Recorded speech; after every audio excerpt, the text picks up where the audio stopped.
Ministry കടുവയെ ഇപ്പോൾ മയക്കുവെടിവെച്ച് പിടികൂടി അതിനുശേഷം എന്തെങ്കിലും പരിക്കുകളില്ലെങ്കിൽ വെറ്റിനറി പരിചരണത്തിന് ശേഷം കാട്ടിലേക്ക് ഉൾവനത്തിലേക്ക് അയക്കാൻ തന്നെയാണ് തീരുമാനിച്ചിരിക്കുന്നത്. എന്നാൽ പല ഘട്ടങ്ങളിലായിട്ടും ഇത്തരത്തിൽ ഉൾവനത്തിലേക്ക് അയക്കുമ്പോൾ ഇത് വീണ്ടും പുറത്തേക്ക് വരുന്നതായിട്ടാണ് നാട്ടുകാർ പരാതിയായിട്ട് പറയുന്നത്.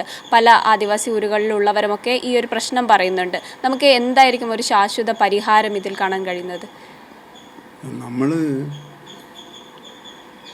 നാട്ടിലിറങ്ങി വരുന്ന എല്ലാ വന്യമൃഗങ്ങളെയും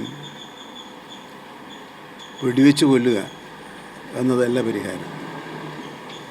ആ ഒരു ചിന്തയുള്ളവരിൽ നിന്നാണ് ഈ പ്രതികരണം ഉണ്ടായത്. അവരെയൊക്കെ വെടിവെച്ച് ഇല്ലാതാക്കുക, അത് ഒരു ശരിയായ നടപടിയല്ല.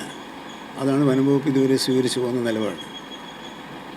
അതേസമയത്ത് ജനങ്ങൾക്ക് ഭീതി ഉണ്ടാക്കുന്ന തരത്തിലുള്ള പ്രവർത്തനങ്ങൾ നടക്കുമ്പോൾ ആ ഭീതി അകറ്റാൻ ആവശ്യമായ നടപടികൾ സ്വീകരിക്കാൻ ഗവൺമെൻറ്റിന് ബാധ്യതയുണ്ട്.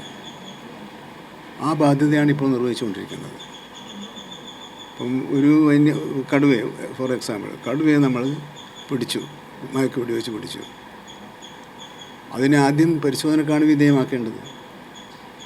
പരിശോധനയ്ക്ക് വിധേയമാക്കാതെ നമ്മളതിനെ കൊന്നാൽ അത് കുറ്റകൃത്യമാണ്.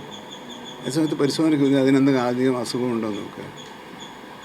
അപ്പോൾ അസുഖമുണ്ടെങ്കിൽ അത് ചികിത്സിക്കുക.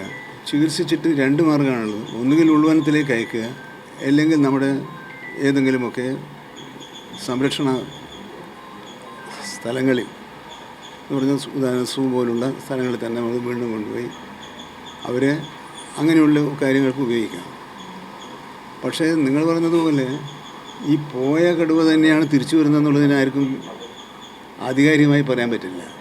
കടുവ കണ്ടാലേ ഓൾമോസ്റ്റ് സാധാരണക്കാരന് മുമ്പിൽ കടുവയായാലും നരിയായാലും പുലിയായാലും ചെന്നായാലും ഒരു സിമിലർ രൂപമാണല്ലോ ഉള്ളത്.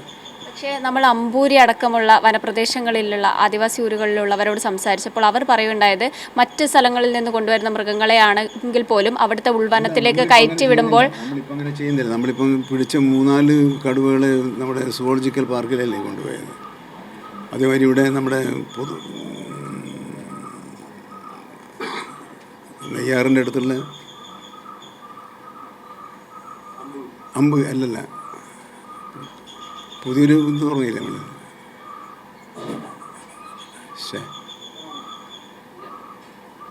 ഏതായാലും നെയ്യാറ്റിൻകര ഭാഗത്ത് ഒരു ആന സംരക്ഷണ കേന്ദ്രവും വന്യജീവി സംരക്ഷണ കേന്ദ്രവും ഉണ്ടല്ലോ, കോട്ടൂർ. അപ്പോൾ അതുപോലുള്ള സ്ഥലങ്ങൾ നമ്മൾ മാറ്റും. അപ്പോൾ അതിൻ്റെ അടിസ്ഥാനത്തിൽ മലബാർ മേഖലയിൽ ഒരു പുതിയ വന്യമൃഗ ചികിത്സാ കേന്ദ്രം സ്ഥാപിക്കാനുള്ള നടപടികൾ നമ്മൾ ആരംഭിച്ചിട്ടുണ്ട്. പേരാമ്പ്ര നിയോജകമണ്ഡലത്തിൽ ഒരു വലിയ സംഖ്യ ചെലവഴിച്ച് ഇവരെ സംരക്ഷിക്കുന്നതിനുള്ളൊരു ചികിത്സിക്കുന്നതിനും സംരക്ഷിക്കുന്നതിനും ഉള്ളൊരു കേന്ദ്രം തുടങ്ങിയിട്ടുണ്ട്. അങ്ങനെ സംരക്ഷിച്ചാൽ അവരെ അവിടെ തന്നെ ഇതാക്കും. അത് അവരെ കാണാനുള്ള സൗകര്യം വരുമ്പോൾ അത് ടൂറിസം മേഖലയിലെ ടൂറിസം ഡെവലപ്മെൻറ്റിലേക്ക് അത് മാറുകയും ചെയ്യും.